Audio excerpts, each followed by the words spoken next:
I don't believe it. That's Clone Force 99. This is Wrecker, Hunter, Echo, Tech, and Crosshair. Obviously, we are different. We're all you're getting. Ha! We're all you need! They call themselves the Bad Batch.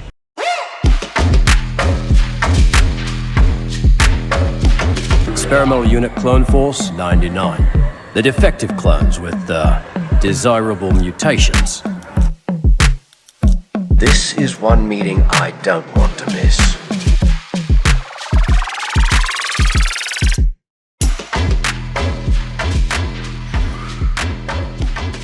Hello, everybody, and welcome to another edition of the Dad Batch Podcast, Episode 4. My name is Steven Schultz, and I am one of your hosts today. And joining us, as always, the other Dad Batchers, your space daddies. First up, you know him as Tech.BadBatch on the interwebs, but to me, he'll always be Joe Lara. How you doing, buddy? Doing really good because of these. So it was amazing. The fandom is really cool. The Star Wars fandom, right? Not the Bad Batch fandom. We're not that big yet. Maybe we are, but I don't know. Not yet. You were just holding up a bag of Sour Patch Kids? Just holding up a bag of Sour Patch Kids. And so how Not sponsored? No, I'm not sponsored, but it would be really cool to be because I'm pretty sure I've helped them expand their sales. But anyways. My teeth hurt still from celebration. So I don't know if you can notice this, but there's individually drawn tech glasses on all the Sour Patch characters on this bag. Nice. Which is super thoughtful because I was lucky enough to meet somebody who I follow and they follow me on Instagram. Her name's Stephanie. And I just happened to say, hey, I'm going to Disneyland this weekend. Anybody, going to be in the area? It'd be really cool to meet you. And she reached out and she's like, hey, I'm going to be there already. You want to grab coffee? I'd love to meet you and SoCal Joyful, Kim. And so we hooked up for coffee, and we had it was supposed to be, just a cup of coffee. It turned like an hour and a half of just going back and forth talking about, Star Wars, the Bad Batch, Instagram, like all of it. And then she was kind enough to bring gifts. So I gave her a gift of, she wanted a sticker and a card and some other stuff, trading cards. So it was really cool to have those interactions, and I've been lucky enough that they haven't been weird. Like you kind of like, I hope this isn't going to be an awkward encounter. I hope it's not, you know what I mean? Like you don't know what you're getting into, but I'm kind of leaning into it, and it was fun. Was it decaf or regular coffee? Oh, it's straight up, dude. I had an Americano. So okay, good. Espresso with a little bit of added you can water. get a decaf Americano, but I was curious. Decaf? You drink decaf? I don't. Who drinks decaf? Do you drink decaf? Some people. That's awesome, dude, because that's what it's about, right? Like fans just sharing don't even drink fandoms coffee with each other. I love it. That's cool, dude. Yeah, she's really, really good people. You could just tell. Like, there's certain energy that people give right away, and she's definitely one of them. Really cool. That's like 2 weeks in a row for you, like just going out and meeting people. I love it, dude. And then, I'm hosting my niece and her fiance. As soon as we get back from Disneyland, we gave them the key, and we told them, hey, look for the key. It's in a certain secret spot in our backyard. They found the key. They got in the house. They brought 2 of their friends, and I'm cool with that because I trust my niece. And found out that one of the friends also follows me and was super nerding out at the chance that he was going to stay at my place. And so his name is Pat. Shout out to Pat. Yeah, so shout out to Pat. And Pat's like, dude, I've been following you for a while. I'm like, this is weird because now you're staying in my house, bro. So it was one of those cool weekends, man. It was fun. It was good. Kill me in my sleep. Thank you. Yeah, That's awesome, dude. That's awesome. Yeah. You wake up and he's just like looking at you. It's like his hand comes It's like in, watching you sleep. presses my face. Just standing over your bed. Yeah. No, it wasn't like that. It's okay. Go to sleep. Back from his own man cave in the hills of California, he's the only Echo in here. Raimi, how are you, sir? I am doing good. How about you? I'm doing well, thank you. It's been kind of a quiet week. It's just been busy with work, so not a lot. Haven't really left the house, so not a lot to report. Haven't met anyone. Haven't gone anywhere.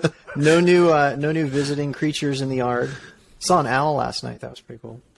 That's about it. I love it. One of the cats had a bat today. So. Haven't left the house. Did you say a bat? Yeah, one of the cats had a bat. You know how cats will catch like a mouse or bird or whatever. Caught a bat? One of them had a bat. 4. I'd say that's a win. Awesome. Wild. That's cool. That's pretty cool.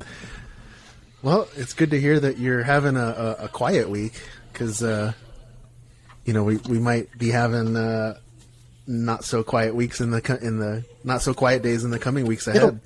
It'll be getting busier here before long. Mm-hmm. So. Mm-hmm. His paint skill power levels have reached 1,000. He's Hunter. Everyone, let's ignite the alpha. It's John Rodriguez. How are you, buddy? Oh, much better now. Amazing. Thank you for that. Doing good. How you doing, boys? Yeah. How was your happy week? to be here. Good. Painted stuff. Been painting a lot. Got some other stuff that I'll talk about later on the workbench, and just been in my garage. Just chroming everything. That's awesome. Dude. Yeah. Anybody that follows you can tell clearly that you've been putting those skills that you learned in that class to use because I've been working on some stuff. I feel like I'm abusing your power because every time that we talk offline, it's like, oh hey, add this to the list of things that I need you to chrome for me. Yeah. Well, we're just going to accumulate everything at once, and so we could clear it everything at once and metal. When it John's once. microphone is chrome, we need intervention. So, yeah. Ooh. You just gave him an idea. I bet you can't do it, John. Could. Yeah. I mean, dang. I don't want to have to take this apart, but yeah, maybe. I want to come over and you can teach me how to do it instead of you do it for me. It's really simple. Like I could show. I mean, whoever wants to come can come. It's super simple. It's a matter of. I mean, you have to get the under the metallic really nice and smooth, and then you do the clear coat, and it's just a beautiful glassy finish, and then you just metallic done. So easy. Anyone So can do easy. it. To make that sound Yeah, too. it's so. Yeah. Part of the I don't know. process. You got Vader in A New Hope behind you. I'm not even listening to a word you're saying. I'm just looking at Vader. And I have subtitles so you could follow it. Sick. John, what'd you say? Part of the Rebel Alliance, the traitor. Take her away. Take her away. And live from Eastern Standard Time. Yes, ladies, he exudes big crosshair energy. It's Brian Cook. How are you, pal? Don't say that. That's so bad. Big I'm crosshair good. energy. It's been a little hectic. Our boat lift. We live like near a lake, and we have a boat dock around the corner from our house. We have a boat lift, and there's like 4 bolts that basically like hold it onto the dock. I'm trying to make this like super short, but like 2 of the bolts sheared off, so it was like sinking, and then it's basically like a bathtub upside down that fills up with air and it lifts up, and that's what lifts the boat up, and there's a frame on top of it. Well, when the 2 bolts are down, it like can't figure out what to do, so it's either sunk or it goes Doesn't up and then it goes stabilize. the other way. And we like ended up having to get my neighbor and get it. It was like a little chaotic moment for a little bit.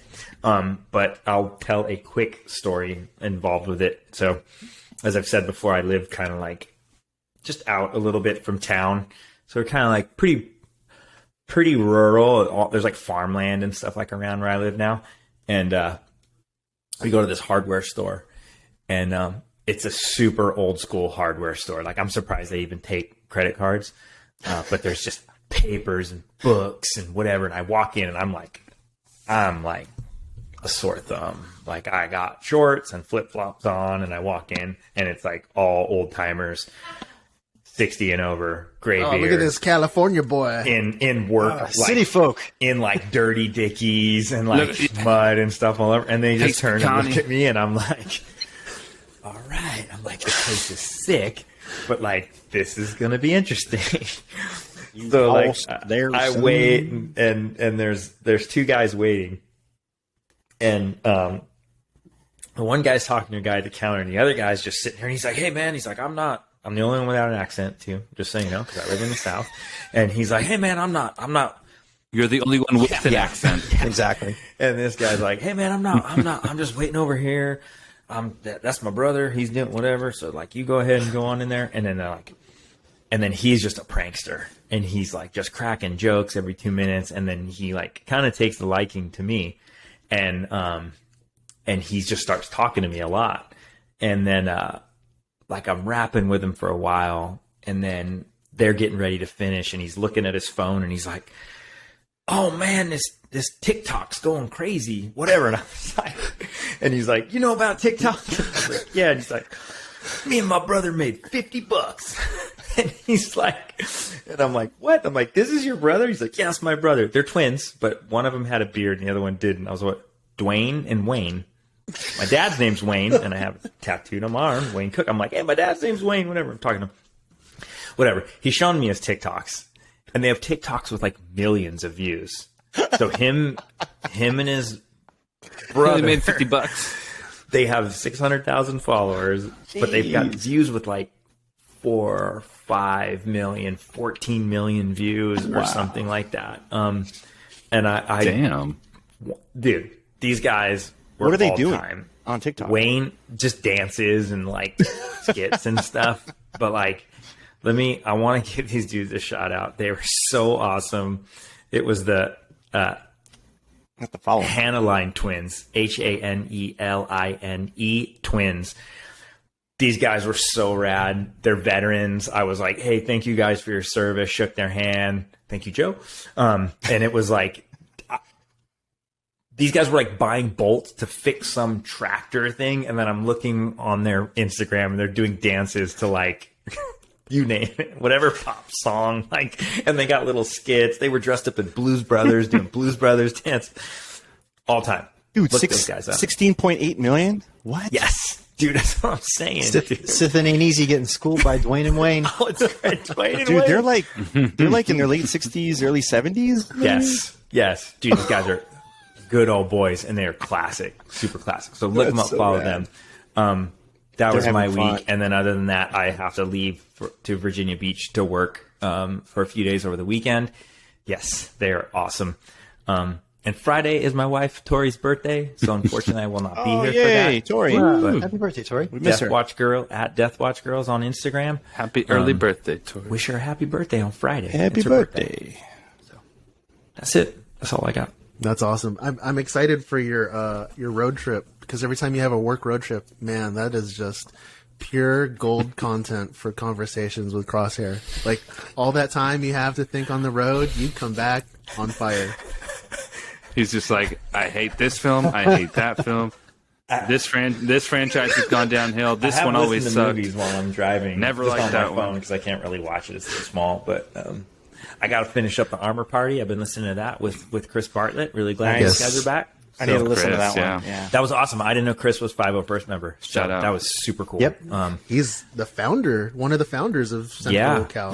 yeah. That's Jeez. yeah. I'm like Yeah. partial the way through it, but yeah, everyone should listen to that. I know we talked about that last time, but yep. My plug, my shameless plug. Shout out to Mike Forrester and the Armor Party. If you are listening to Dad Batch, definitely whoop. listen to his podcast as well. Friend of the pod. I think John, you've He's been on pretty there. good. Is the Brian, most you've been on there. I was the inaugural Wow. episode or Mike whatever. has the most professional voice for podcasting, and his homework does. level is he does. all time. Yeah. He's like, welcome to the show. My name is Mike. Well, not like that, but All right. I'm going to clip this part and send that to him. So, There you go. all right, guys. Well, thank you again, everybody, for tuning in. If you'd like to interact with us more, follow us at Dad Batch Pod on Instagram, Twitter, and TikTok. Check us out on our new t-shirt designs on our merch page at thedadbatch.com. Guys, let's go ahead and get into this little thing right here. This garbage is nothing like clone armor. Looks a little tight on you, old man. Yeah? Well, at least I know how to wear it.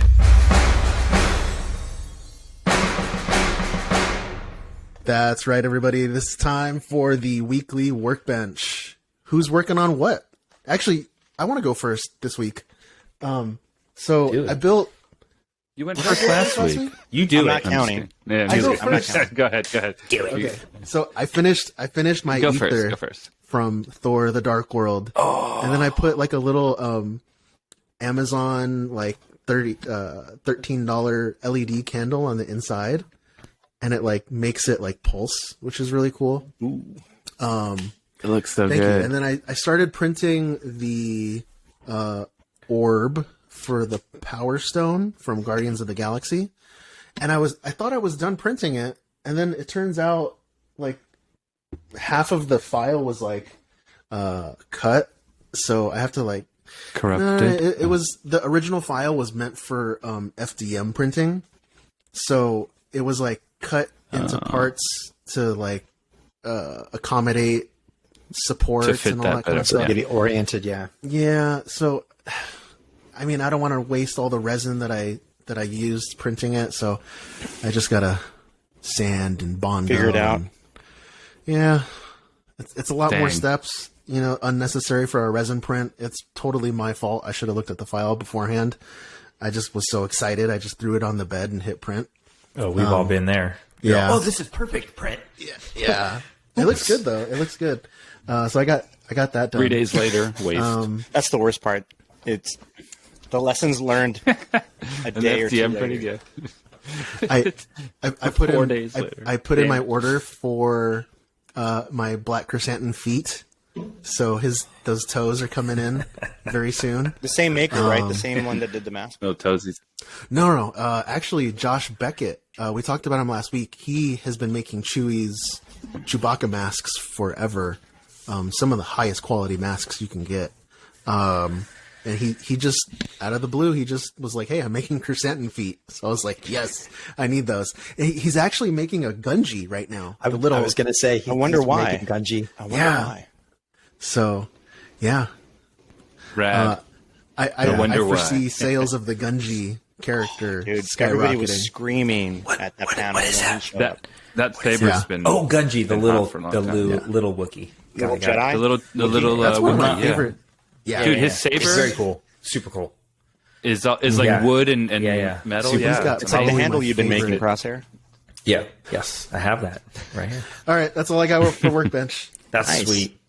I'm excited for this black chrysanthemum. How do you say it? Chrysanthemum. Chrysanthemum. I still didn't measure Chrysanthemum. the fire puncher yet either. So, but I'm pretty Chrysanthemum? sure his is bigger. Mine is bigger. Yeah, it's bigger. Typical He doesn't dad do anything jokes. with it. But Measuring- it looks cool. Measuring rifles. They're rifles, blasters. Crosshair definitely does a lot more with fire puncher than. Well, how long? Okay, how I big haven't is measured it yet. I haven't how measured big? it yet. What's the other thing that you were printing though? That was Oh, I don't know. It's here. I'll measure it. Go ahead. Go. Who's next? We'll talk about it. we're all waiting for you. Is that a measuring tool? Yes, Crosshair is measuring 42 his. inches. Oh, sorry, buddy. That's not the fire puncher, though. I know. Who's next? Go. Okay, I'll go, but I need a minute. I got to go switch cameras, so I will be back in a moment. So actually, someone else can go in the meantime, and then I'll be there. Okay, I'll go in the meantime. I'll keep it under a minute. I've been painting a lot of stuff. I got this helmet from Christian Martinez. He's a 3D Fanatics on Instagram. And he actually sent it to me already glossed. And it was freaking... Like, I've never seen a more perfect helmet in my life. Like, for real. Like, all I did was put the metallic down, and I gave it a little black wash. But I did... Like, I didn't do anything. It was painted compared black to gloss? what he did. Or it was poured. Yeah, like he did gloss? like the black, and then he did the 2K gloss. Wow, jeez. Yeah, What a yeah. boss. Yeah, he had it spread. It came And he glossed wanted you already, to- yeah. So all I You had to wanted do you was to do the metallic. or how did that happen? How did the exchange happen? Yeah. Well, we just talked about it because I've been buying those helmets from him to paint, and he's like, "Yo, I'm glossing a bunch of helmets this week. Do you want me to just gloss this one too?" I'm like, "Well, if while you're at it, if you want to, sure." And he did, and he said, and it was just insanely like mirror perfect. It was insane. Whatever. So I've been painting that, and I got a mold from some random dude on Facebook, which is Big gamble. huge gamble. But it turns, crazy. But it turned out to be pretty good. So it's making really nice Dinjarin style helmets, and I painted one up just to kind of see what it would look like, just to imagine it, semi-finished. And you it posted looks that really too. nice. It So, looks really good. Man. yeah, I just like a work in progress thing because it's just sitting there in my garage right now. But Amazing. I need a visor, and I actually want to paint it custom. Whatever, it won't be a din. But so I've just been doing that. Metallics. I made a Revan mold, which I also casted, and I painted metallic as well. So that's sitting there waiting for paint as well. And that's it. That's what I've been That's doing awesome. all week. Painting and I'm definitely casting. going to be picking up one of those Dinjarins from you. Yeah, they're really nice. Where did hold on to one for me too? Decent quality. Sorry, Is that Rami? Oh, I can't mobile. see you, Rami. Oh, you're mobile. doubling up. Oh, these are correspondent in the? but yeah, He's yeah. secretly field. flexing his resin printer collection. Is he going to show us the big one? Yeah. So, Yeah, we can't see you. Well, this is an audio podcast. However, if you're watching this on YouTube, you should be able to see it. The YouTubes. We saw it. Rami, we saw you a Well, I second ago. can't see him. There you are. We got I can you. see him. He's fine. There you are. Now we can see him.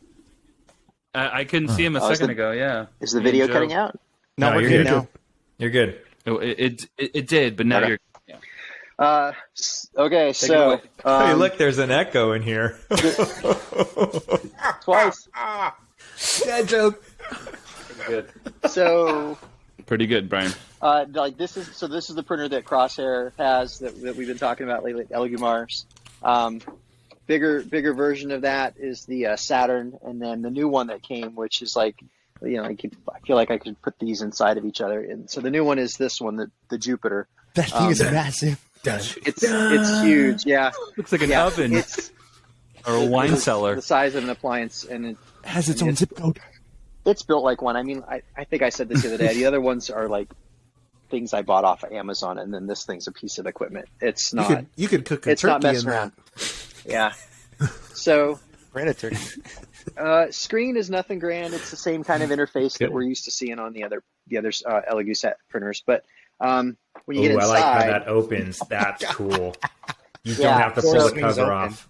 It looks like a laboratory. yeah. So I was surprised it's got lighting inside, which is nice because I'm always, especially with the enclosure. So the vat.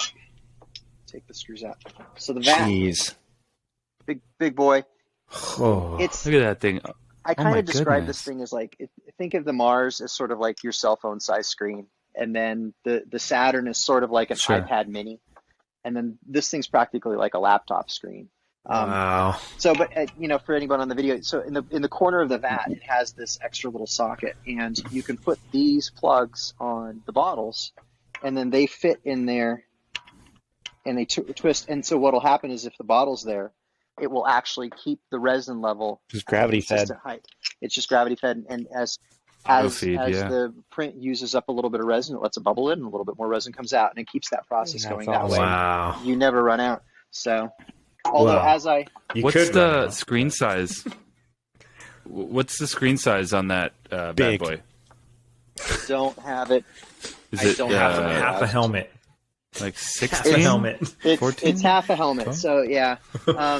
So for again Big. for the video, so I printed this helmet in two pieces. But it was split right down the middle. So it's a Dude. Dinjarin helmet. Was able to do it in two pieces, cut right down the middle. The left half and right half. That's insane. So that the Elegoo Jupiter has a 12.8 6K resolution screen. Yep, sounds about right. 12.8 Yeah, inch yeah. I screen. love how the door opens and Okay. it has lights in it. I mean, that is like that Yeah. is the two That's things fa- I love. fancy. I love my printer, but like how you have to have room to lift that whole thing up, and how it's a little Yeah, tricky. it's and then, kind of inconvenient. Yeah, well, I'm old, we're older and the lighting. It's like, I need light. Yeah, it's cool. The lighting is nice. I wasn't expecting it to have the lights in there. I don't remember them saying it would do that. But the other thing that it has is there's a USB plug in the back, and it comes with these USB air filters. So it's just an activated carbon filter, and it plugs in there, and then there's a little fan, and then that'll keep the air filtration going inside the chamber. So when you open it, you're not getting a big face full of resin fumes or anything. Bombarded, right? So, how cool! Just like any other resin printer, it took a little bit of getting used to. I had 3 fairly big failures before I got one print that sort of worked, and then that one, the guy saw the Din helmet. Half of it it had like a huge tear across the forehead. And that was my fault because I poured resin in. I wasn't using the auto feeder, and I poured resin in, and it wasn't the same temperature, and so it messed up the print. And then it figured it out, and it finished, and so I was able to fix it. So I think a good topic with that, Ramey, is like how much resin did that helmet take to make? Yeah, so each half took about 2/3 of a bottle of resin. So the 500 milliliter or the no, the 1,000, the 1,000 gram one. So about a bottle and a half. So if I was to convert that to money, it'd be about $60. Cool. I think that's good for people to understand. Like when they see that printer and go, you could just bang out. You go, okay, well, it still costs this much if nothing goes wrong. If nothing goes wrong. That's right. It's cheaper than a helmet, though. Yeah, it is. Cheaper than a helmet. It is, although not right. by that much. I mean, and you got to consider this thing retails. I mean, I got in on the Kickstarter when they launched it. So I paid for this thing, a year ago, and when it goes public availability, this thing's going to cost twice what I paid for it. What I love about that is I have a really big head, so I could size. It's hard for me to find a helmet. Yeah, it's hard for me to find a helmet that fits me perfectly. So with that, I could just scale up my helmet digitally and then print it custom. And I think that's the two main advantages of printers, right? Any printer, either FDM or resin, it's speed. People can see something on screen, model it, CAD it, and you could print it in a week. Like a new episode of whatever can come out, and someone who has the skills can do it and print it out in a week. Yep. And adjust the size. Mm-hmm. Yep. Other side is there are makers that spend the time to make things that, you can buy a clone helmet from Imperial Surplus or from CTI Studios that did that work already, and you don't have to have the upfront cost. So I will say there's a difference with those that take the time to make the models and accuracy. I mean, it's just a better quality. What I've seen, at least, there are some 3D modelers that are really good, but there's a lot of garbage out there. Yeah. And I will say, it's one thing to 3D print something. It's another thing to be able to wear it, be able to also make it so it lasts, so you can actually wear it and be comfortable, and you can repair it. Because I think you can design something, but it doesn't mean it's gonna work on somebody's head. It might not fit right, or it might feel. People don't think about that part. I feel like the people that are going to print stuff should also be doing their due diligence, making it themselves, seeing what they look like. No, but seeing if the file is decent, or asking the community, hey, does anyone know where to find, X model of helmet, seeing here, whatever, rather than just going blindly and being like, I'm going to buy this file, and I'm going to print it straight up. Research. And, it might be great, it might not be, but I think a lot of your vendors. Those CAD people, the CAD folks, they're really smart, but they don't actually print the thing. They just kind of quickly design it and put it out there. And they don't know if it's going to actually work. So that's the issue. Some modelers will make amazing things, but they will never print their stuff. So they don't actually know how it fits on someone. That's exactly what you're saying. And that's not the best, because if you're not trying out your own thing to see if it actually goes on your head at 100% scale or whatever it is, then, it's kind of half the job, really, in my opinion. Yeah, and there's also something to be said. If you've got the experience with the printing, you can kind of think about that as you're modeling something and take that into account. And so you'll create an angle here that nobody's ever going to see, but it'll help that piece print, without needing supports, for example, and things like that. Like that, the backpack, the Echo backpack, like that, I absolutely modeled that with printing it in mind, and you can print that thing with no supports, and it just works. So there's a modeler, a 3D modeler that does Astromechs and R2 parts. His name is Mike Badley, and his models, he designs the 3D model, and then he'll literally design support material within the model so that in your 3D program slicer, you don't have to add supports. It's so trippy, because then, like, when you get that final model out, you've got all these weird pieces that you've never seen on R2D2 before, and then they just snap off, and you're like, whoa, you just break them out, and then it's clean. Yeah, his stuff is a pleasure to print. Yeah, exactly. So, any questions on the? That's awesome, dude. That's super cool. I'm glad you showed us that. Yeah, I do this on my Creality printers. The one moving piece that you would kill yourself if it ever went bad is like the USB port or the card slot. So I recommend, if anybody's getting any of these printers, I don't know if anyone can see, but I get this little pigtail that you plug into the USB port, and the thumb drive goes in and out of that, so that you're not plugging the thumb drive in and out of the printer, taking the risk one of of those. That's a good idea. It's like a couple bucks on Amazon, and the wear and tear is now on a $2 part instead of a $1,000 machine. Yeah, where I have mine too. It's like I have a little tray that I take the print out and put it on top of that, and it can kind of hit the USB port because I don't have a ton of room in front of it. That's a great idea. Yeah, and you can get the same thing that fit into card slots for the FDM printers. Yeah, because they usually have the micro SD slot. I had the same thing on all of my printers, so that because I actually had that wear out on one, and I have a motherboard on a printer that I can't do anything with because the card slot's dead on it, and because it took all the wear and tear. So it's awesome. Thanks for sharing, Ramey. Good call. Yeah, that's awesome. Yeah, thank you for sharing with us. Great idea. That's awesome. And that was definitely an echo in here. Nope. I think it's the first time we've ever had not the only echo. Yeah. Anybody else work on anything? Just smoothing parts, the really boring stuff. But making sure. I mean, I'm a stickler on no print lines. So these are the new Tech HUD. I have printed a whole new one because the other one is kind of crap, and I went through it really quickly. This one I redid, and super smooth, can't see anything. And the technique I use is I always spray it with black because black makes things pop. It just provides shadows and ridges, and you can see the details.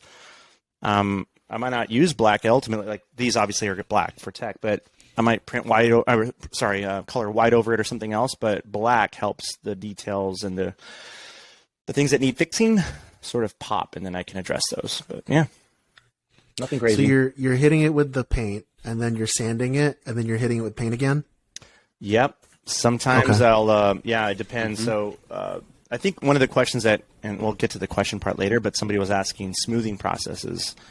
And one of the old school ways for 3D printing is using spot putty and filler primer or wood filler. I've seen people use wood filler. I've never used that before. And it's just sanding, going through the different levels of grit to get to that level. And you just work it till you think you're comfortable with it. But then when you think you're good, what I do is I'll spray it with black, and that shows the areas that I need to address. And I can either decide, you know what, that's an area that's nobody's going to see, I don't care. Or, no, this is a very visual part, I need to make sure that looks good because, it's people facing or whatever, Yeah. Well, for tech, it's everyone's looking. Center, yeah. I mean, I think it's natural for just to look at somebody in the face, in the eyes. So yeah, you for tech, you got to have your. There's a lot going on in there. Smooth. But like on the inside, where nobody sees, nobody cares. This is still smooth though, just because I'm an idiot and I take my time on this. But I care. But some people wouldn't, like and there's honestly no reason to spend your time on pieces that nobody's ever going to see. So Joe's just on the inside. By hand. Yeah. That's Cool. it, though. Anybody else want to go for Workbench, or we good? Noise. Uh oh. Brian's camera's filling with something sharp. What is this? Don't cut I yourself. have everything printed for my Stormbreaker. This Stormbreaker doesn't talk to anybody. It doesn't. The one that you No, whisper it sweet has no nothings to? feelings. It's And it doesn't get jealous when you go with the of hammer? destruction. So unlike Joe, who meticulously sands everything, I just coat it in resin, and then I sand it, and then I paint it, and then I put some more resin on it, and then But I have the whole thing. I didn't want to bring it all in from the garage, but I think I said last week, when your printer is working well, you just print things. Just let it fly. So I was able to rifle through like everything, and my print's pretty good. I did sand it a little bit with a palm sander, and then I touched up a little bit of with hand, more than I usually do. I'm trying to improve myself. I'm trying to get better. So I did do that. Do better, man. Last year can get better. Try. So are we down to like an 8-foot rule instead of 10 now, or? Yeah, we're getting closer. 8.5. Okay. Okay. Hey, But We're I've inching been- our way closer. I've been using like a UV light to cure it, but I feel like it, and that works. You got to be careful with don't that. look at it. Don't have it facing your hand. Don't stare at the sun. Point- That's a good don't tip. point don't it go at- outside. Not your Point it skin at either, what yeah. you're using, not at yourself. don't cross the streams. And I wanted to put another coat on it and then sand it, but the sun has been battling me, so I stopped doing it. But the print came out great, and the The hammer sun went side's away. awesome too, which I was going to bring in, but like I said, I didn't want to bring out everything. Were you able to fit those resin pieces onto Yes. the PLA Yes. hammer piece? So, oh, you have it in your hand. Sorry, I jumped. Yeah, the gun there's there. a couple pieces that I was able to resin print because I have a resin printer, thanks to John. But the head of the hammer has this, and it's not going to show up on camera, but it's like all those like kind of Viking I can see it. details like on the head of the hammer. And my FDM Sort print, of. it came out, and I was like, it was just a bunch of strings, like just literally just strings, and I was like, no. It was like spaghetti. I'm like, I'm just yeah. gonna run it as it is, and Ramey's like, dude, cut that thing off and print it out of resin. I'll model it for you. And I have Mesh Mixer, which is like a really cool free program for It's great. I love it. for cutting up files. If the file isn't made I suck well, at it. yeah, but it's good. If the file isn't made well, you might have to cut a print up to make it fit in your printer, and Mesh Mixer is great for that. These files actually are for Stormbreaker is like Henry's Creations or something. I'll try to pull it up and give him a shout out because The guy from Spain. I think England. I think he's England. I can link it in the show notes. Yeah, it's like Henry's Creation. I'll look it up. He's doing like a full rubber he's from Spain. Winter Soldier arm too. Yeah, the guy Yeah, with the he's Winter from Spain? Soldier arm. Okay. Yeah, isn't he from Spain? I don't know, whatever. We'll figure it out. But I'm pretty sure. his files were amazing. Like the wood handle, which I'll get to in a second, was like cut into perfect sizes. You just plopped it on Kira, and it was like perfect. Did my supports, and it was like good to go and print it out. It was great. But I was able to easily take a chisel and just pop this part off my FDM print, and then drop the used Mesh Mixer to cut this off of the hammer, drop it into what's the thing called for Chitu box? Shitu box, and I printed that part out, and it came out super cool. If I was a Imprint legend, I'd put an LED light behind this, but that's just way too much work for me. So You're not legendary status. no, I'm not. Being but cool is hard. Groot arm is like Groot arm. That's an arm. Had me fooled. his tripod. How you doing? This thing came out awesome, and I've got it all painted. It's super cool. I like It's not coming up in the light, but and then also there's the little fingers that go over the hammer. I resin printed those too. Groot's bone. So Oh, yeah, but that's separate, right? It's not. yeah. It's not so attached yet. they're outside. Yeah, I'm It's not waiting to that, finish once I do the John treatment to the hammer and the axe and everything, and just chrome it. I'll plop that in, and then the fingers will go over it. But Dude, send me those pieces. Send me the chrome pieces. I have a I'll whole paint them. bottle of Duralim that I got that I haven't even used. So I know you it's not a mentioned- Lumiluster, whatever. It was cheaper. I'm on a budget. But no. But I have a ton. I'll paint it for you. Imperial Surface is having a sale right now. I want to paint it. They are. And Sam is a really nice dude. Shout out to Sam. Hey, Sam. His paint's awesome. Yeah, I haven't jumped up to that, but I no, have a full bottle of I'm Duralim that I need to serious. use, and I want to paint it. So I thank you, though.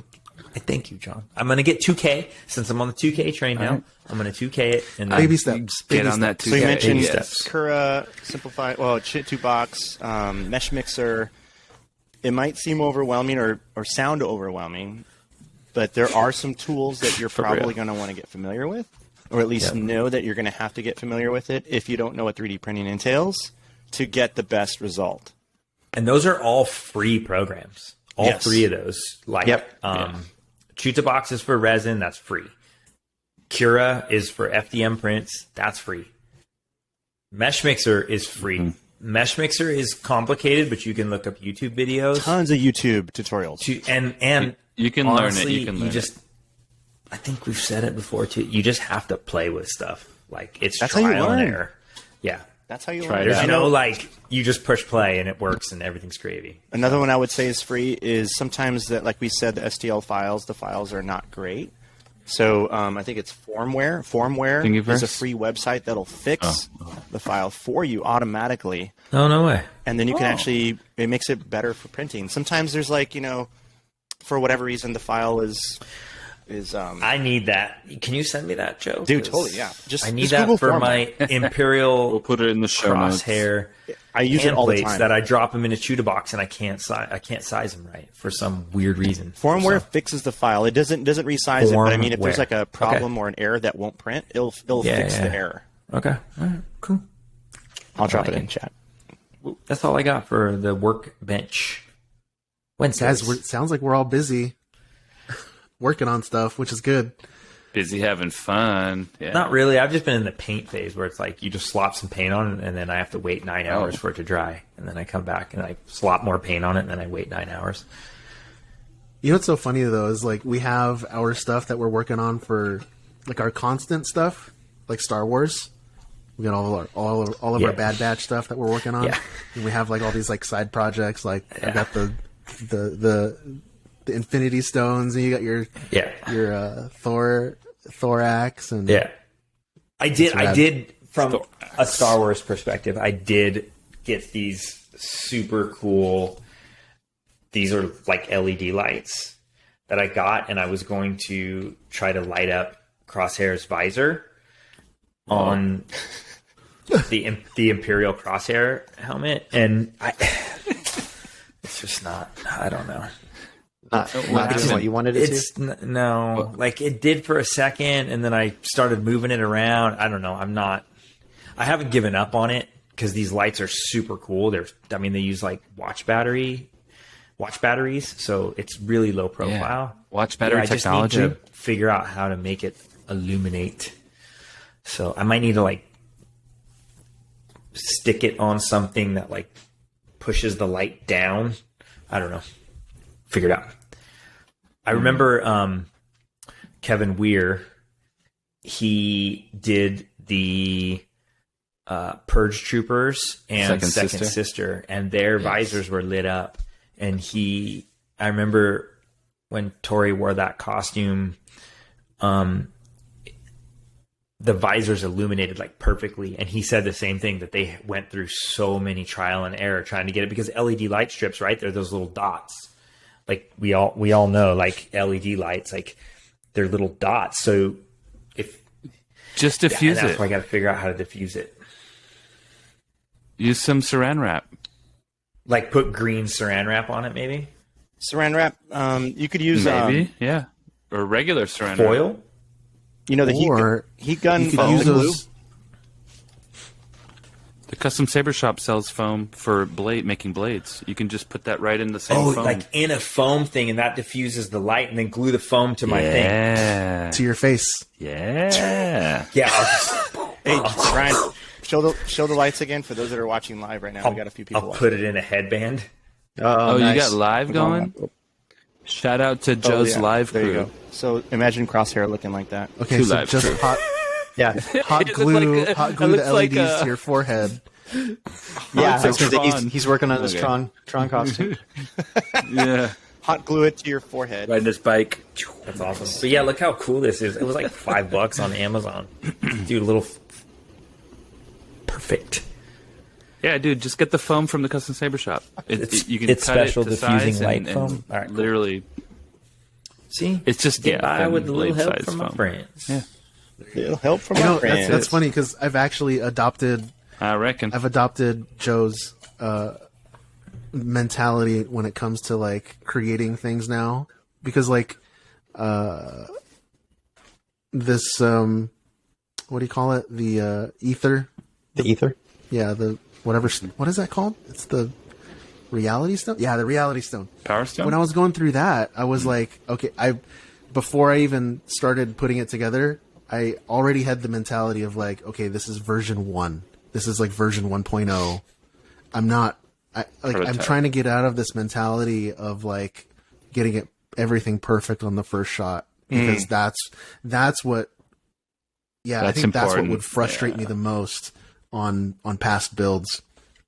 So it's like you already with knew that, too. going into those LEDs, like in your mind, what you wanted it to look like, and like, so this is just your version 1.0, right?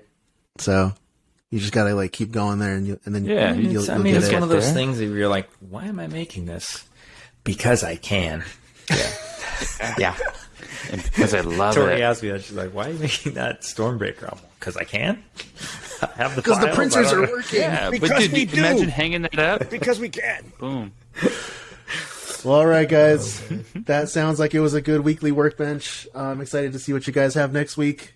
In the meantime, let's get into the news. The news. We're being hailed. This encryption's new. This might take a while. Okay, so time for the news. The Andor hype train continues. So, Hype train! If anybody, I know this is a Bad Batch central podcast, but Andor's kind of the hot news these days. So I don't know if you guys saw, we got a new clip today. Oh, what? So, and we've got the audio here. So in this clip, we've got Stellan Skarsgård's character and Cassian talking in kind of like a cave kind of a thing. And so I get the impression that this is sort of the first time that they've met. And it's got like a bit of a vibe. So, you know, Luthen, which is Stellan Skarsgård's character, he's sort of feeling out Cassian, probably about to, you know, ask him if he wants to join Trying the to recruit rebellion. him. Exactly. So I think we've got the audio here, so we can take a listen real quick and then we can talk about it. I haven't watched this yet. All right, let me go ahead and cue that up. And I'm at the point where it's like they come out with trailers like every other week, and you're like, I don't know. We'll watch it after this. It's really good. And I know Big Sass are gay. I know you bribe Sure, quartermasters to leave valuables on the ships before they come in for scrap, but this isn't that. This isn't something that let pass. No. I went in and got this myself. How? How's that possible? It was sealed on the Imperial Naval Base in Steergard. Look, you got the money, I got the box. What else is there to talk about? I'll give you another 1,000 credits to tell me how you got it. Another 1,000. Done. How?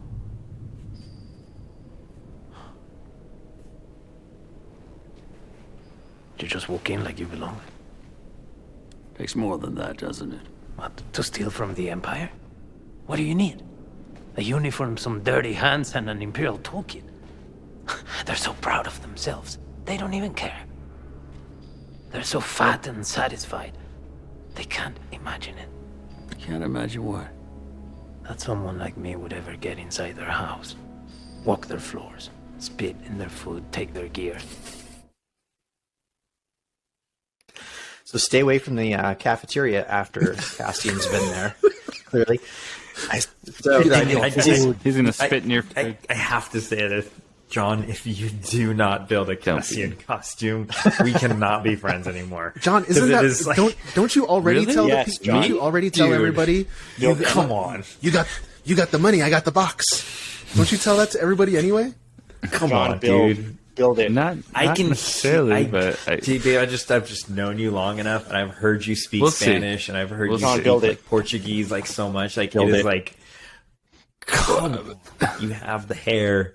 but he doesn't speak Spanish. Or Portuguese. He's got the accent though. Come on, he's got an accent. Yeah. I mean, we might be able to do that. I mean, we'll see. you're I don't pretty know. much It's there. not on the list at all. You're pretty much there. Look in the mirror. So It's not on the list. you do the Cassian, and I'll do the Luthen character. There you go. Well, okay. Thank you for that clip, Ramey. We'll see.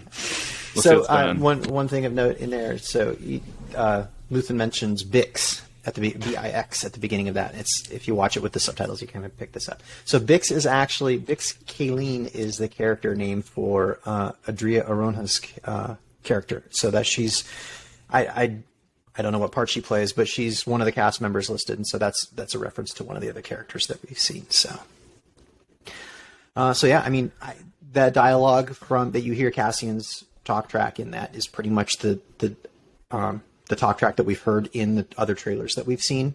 Talking about the so fat and satisfied. We've heard that in the other trailers. So, but this is the scene that comes from. So I thought it was really cool. All right, moving on in the news. So Disney Plus Day is September 8th. We mentioned that the other day when we looked that up. They released their schedule of what's coming out that day. Crosshair can go ahead and skip most of that because he is not going to like a lot of what's on the list there. what? Thor tired. I got really tired all of a sudden. Thor: Love and Thunder is one of the things there. The only Star Wars thing of note is so we're getting the making of documentary for Obi-Wan Kenobi. So it's called A Jedi's Return. That looks good. That'll be coming out, and I'm a little curious why they've sort of walked away from the Disney Gallery branding that they had set up for The Mandalorian, but they didn't do that for Book of Boba Fett, and they didn't call it that for this. I felt like we were going to be seeing kind of that same documentary evolve into just covering all the Star Wars stuff, but it's not. Doesn't look like that's the route they're going. So that will be coming on Disney Plus Day, and now that Star Wars Obi-Wan show is the only thing that's mentioned Star Wars on the entire list. So notably missing is the Bad Batch. There's no mention of it. In addition to that, It's too good for that. Yeah. In addition to that, we've got Disney released their September slate for all of the stuff that's coming out in the month of September, and Bad Batch is not on there. So that has caused a lot of concern around on the interwebs around, has it been pushed out? Has it been, delayed? What's going on? Had we ever actually been given an official date for Bad Batch? I didn't think we had been given a date. I think I'm not one for September details, but I was not official. don't recall that. Yeah, so I don't know why we thought September 28th, but I remember something. Yeah, and that's for a date that. that I've seen mentioned as well. It's not listed for that date at this point. Now that said, on the Disney Plus roster, it said "and more." I still wouldn't be surprised if we get a trailer for the Bad Batch, at least somewhere in this time frame. So, although as we can tell from everything else that's coming out, Andor's got all the attention right now, so they might just be focusing on that. Probably. Yeah, probably. I can't imagine that the Bad Batch would be postponed any significant amount of time. Everybody just calm down. It's probably just, October Planning. 5 or something. It's just like pushing planning. it out a week. Yeah. So Yeah. people on the live, Grogu Adventures said they had it on Disney Plus listed the 28th. Okay. Maybe at one point, so maybe they took it down. I mean, Well, if that's the case, then it's changed because it's not on the official roster for September. I feel like they don't need to hype it. It's got its fan base already and people that are involved in it, and Andor is like an offshoot, and they're probably trying to give that attention. Because I can't imagine us getting 2 Star Wars shows a week. Dude, I would like that lose just my mind if that happened. I mean, Yeah, it's not I just happening. we're gonna get Bad Batch on Wednesday and Andor on Friday or whatever. So think about it you from know? the business sense, right? If you're Disney, because it's all about money, Oh, what would that do? Because that's never been done with 2 shows coming out simultaneously. Would that increase subscriptions? Would that increase people No, we've viewing? had 2 shows. No. We had Bad Batch no. and we had Mando. Yeah, that's true. Yeah. No, Did but it they'll overlap? probably they'll And probably when's Mando overlap come it. out? Yeah. I think Disney We've is not been playing given a it. date for a little that. later. I think Disney's playing it right by pushing out Andor as far as they did, because we had alluded to this a few weeks ago on the reason why they pushed it out, and look at what's happening now. The whole internet is talking about Game of Thrones, right? Yeah. Everyone's talking about Game of Thrones. Everyone's Dragons. focused on that. Next week they've got Power of the Rings on Amazon. Everyone's going to be talking about that. I hear that's good. And then right after that, Andor's going to swoop in and take all the internet hype for that. Take over. Yeah. Dude. And if you think about it, you really Yep. only need one thing at a time, because, and honestly, most fans, it only needs to be either Marvel or Star Wars. Unless you're crosshair. Either But or. as long as you've got one thing that's new coming out at any one point in time, that's enough to keep you $8 or whatever it is for the month, and you'll keep your subscription going. So if they just trickle that stuff out over time, if they give us Bad Batch right after Andor's done, and then Mando right after Bad Batch is done, they'll keep all the Star Wars people subscribed. Honestly, my educated much, yeah. guess has to be that Bad Batch will get pushed back. I don't like to say it, but I think it's going to get pushed back to maybe the end of October, possibly even November. Towards the end of Cassian. Because I heard a pretty solid rumor. I have some pretty good information on this, that Mando Season 3, which was supposed to debut at the very end of December, was now pushed back to February. I could buy that. I think if Mando was going to be out in December, we would have been given an official date by now. Yeah, There's a lot of heat coming out from a lot of different angles. I mean, that Amazon show with Lord of the Rings is supposed to be just complete fire. So, And the Game of Thrones show has been pretty good too. Pretty hot. is it tarnished from the? I mean, well, whatever. I've watched 2 episodes. well, so no, I can say. I wouldn't throw it out with just because of that. But it's pretty good so far. I would give it a chance for sure. Another show I tried to watch and I just couldn't do it. And it'll probably end up on Hunter's hard drive eventually. I don't care when stuff comes out. I just feel blessed that I have so much stuff to watch right now. It's like to be a geek, to be a nerd, and like have all this content to just enjoy. It's crazy. Good It's stuff. so I love it when those shows are on, and I think we've talked about it before. Like I like when they don't release it all at once. Yeah. I think people that have grown up with that are missing out on that anticipation of things coming out every week, and it's super fun. As this is the Dad Batch podcast as a family. Like we don't watch like I don't watch the Bad Batch the night before and then wake up in the morning and watch with my family. Like, no, I wait. Like we go as a number one. I go to bed or whatever. But we watch things as a family and we wait until if someone has something going on, we wait. John doesn't. Steven's like, nope. I watch it right away and then I rewatch it with the friend. Because then I can explain stuff. Well, Why did you that know, happen? for sure. Well, Like this- Mando Season 2, the finale of Season 2, when Luke Skywalker came out. Spoiler alert. Yeah. I'm glad I watched that the night before, because I didn't want to be crying in front of everybody. Yeah. But see, the morning also, of. Dude, I was for me, I screaming. don't. or spoilers too. I don't want to watch it without them. Like I want to watch it together because that's like something that we share. For sure. But sometimes I'll watch something as quick as possible just to not be spoiled. sure. Because sometimes I you open don't- Instagram and like the first thing that pops up is someone like, "Oh, I thought this was lame," and they're spoiling the exact thing. When new shows come out, I wait. And that's why you'll never be Self-restraint. great. But yeah, no, I mean, I just open it to see what, whatever. I can't. Restraint. And sometimes that happens. I have to be on social media like 24/7. I mean, I'm not that bad, but yeah. I just open it up, I like it. It is what it is. Yeah. These are good problems to have, by the way. All right. These are good problems. Yeah, for sure. So, and that is it for the news for the week. Awesome. Thank you for that, Rami. Nice. All right. Well, next up, we've got... Why did you make me do this? Guess you have a choice. You want a war? Or do you want to just give me a gun? My father, he go toilet on my hands. Oh my God. Urine is 35 degrees Celsius, staves off the frostbite. How is this relevant? You know, fathers. All right. So for this week's Hunter's Hard Drive, we're going to do a double whammy, a double fister, a double hitter, whatever you want to call it. When you drink two beers. Absolutely. Right. You got it, right? You got it. Okay. I didn't think I had to explain that, but okay. So we're going to do Doctor Strange 2 and Thor Love and Thunder all at once. Both of them came out this year in 2002. 2002? Love and Thunder is directed by 2022. Sorry, my bad. That was a typo.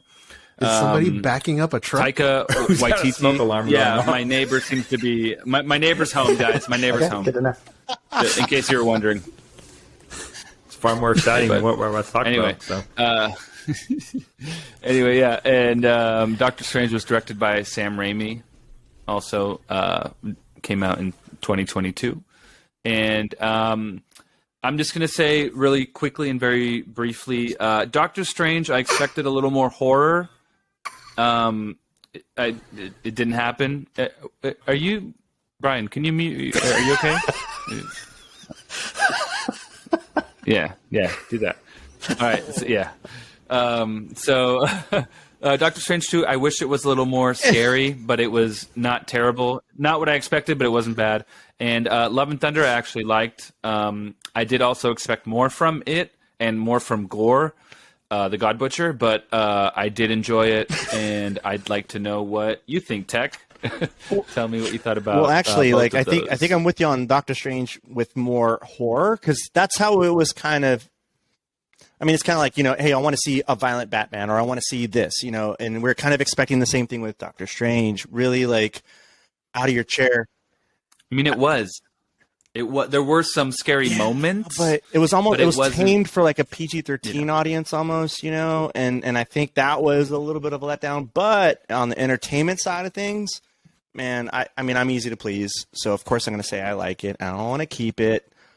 I liked it, and I mean it's bringing in a lot of different pieces, right? So the what if side of things, it's bringing in all these different things that a regular fan like me, the one that didn't read all the comic books like you, can still keep up to speed with it. So I think I didn't read all the comics. I read some comics, so yeah. well, I some don't is wanna more than sound what like, I read, which is I don't want to none, misrepresent. right? myself. And so for storytelling, All right, I mean, which is.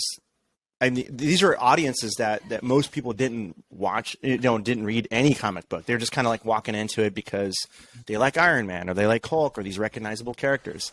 It was told at a level that somebody like me could understand. And so I appreciated that.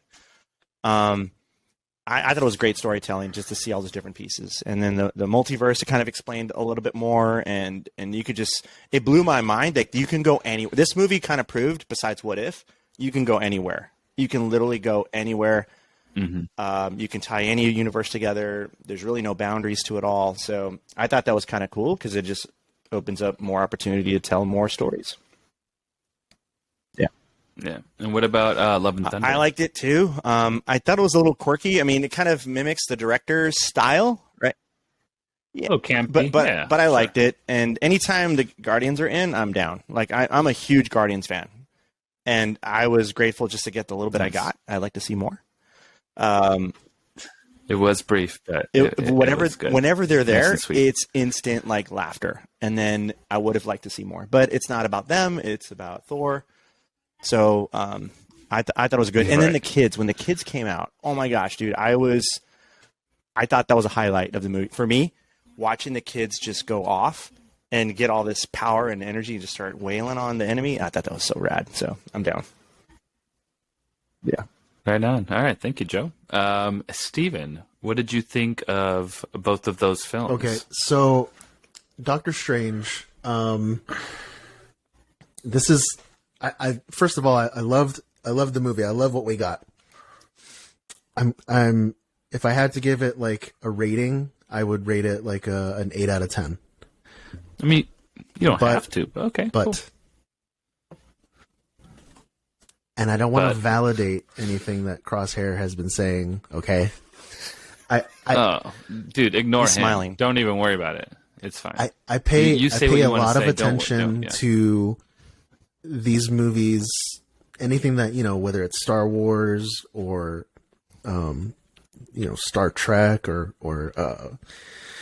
Marvel movies or anything like that. I pay a lot of attention to the production of it. Good. And there was something that Brian said last week, that these are COVID era movies. Okay. So hold on. Flow through you. Hold on. There was a lot of pre-production material that was coming out for Doctor Strange, where the original director had signed on from Doctor Strange 1, and he was going to, like you guys said, he was going to make this Marvel's first true horror movie. And then he left the production due to creative differences. They left on good terms. But when Sam Raimi came in, he did his thing. Originally, the villain for the movie was gonna be Nightmare. And there's even scenes that ended up in the movie that almost reference him, but they completely took him out and they just made Wanda the villain. So, I mean, I'm okay with that. Yeah. But knowing that, it left me wanting it. Now, Marvel's very smart. I'm sure they're not just going to completely scrap him. There had to have been a good reason they took him out of the movie for now. And then there was this other thing with Doctor Strange where, the Illuminati, which I loved. Mm-hmm. There was an interview with, what's her name? Wanda. The actress that played Wanda. Man, I'm really bad with these names. I'm worse. Don't worry. Elizabeth Olsen. Elizabeth Olsen? There was an interview where they asked her what was it like to work with John Krasinski, and she said, "Oh, I've never met him before." And then there was an interview with the actor that played Black Bolt, and they said, "What was it like to wear the costume again?" And he said, "Oh, I didn't wear the costume; it was just all digital."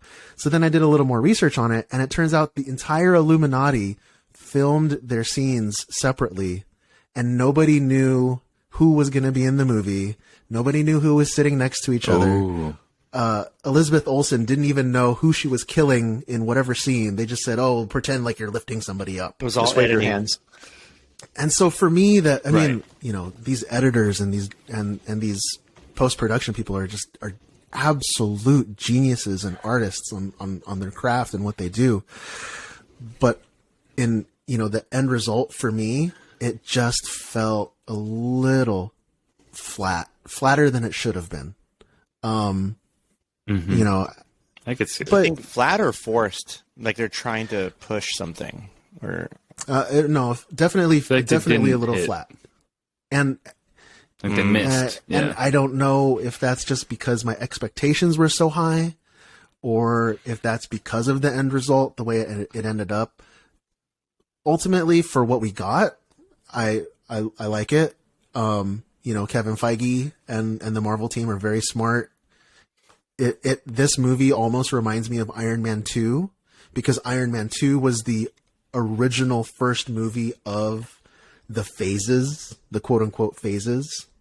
And so, like, if you think back to Iron Man 2, it was not a solid movie, but they gave us a little bit, right? They were feeding us a little of the breadcrumbs to go into this whole Infinity Stone thing. Dude, I loved Iron Man. And I kind of feel like Doctor Strange is that. It's the first movie that's giving us the first building block to the multiverse. So I'm not trying to. It's a necessary. I'm not trying to judge it too harshly based on that, because who knows? Like at the end of the multiverse saga, we might look back and be like, "Oh my god, this meant that, and this meant that, and this means," so I can't judge it on those merits, but I thought it was a good movie. They would do that scene when Scarlet Witch is coming out of the gong. That freaked me. That was like classic Sam Raimi right there. That freaked me out. Yeah. Right on. And what about Love and Thunder?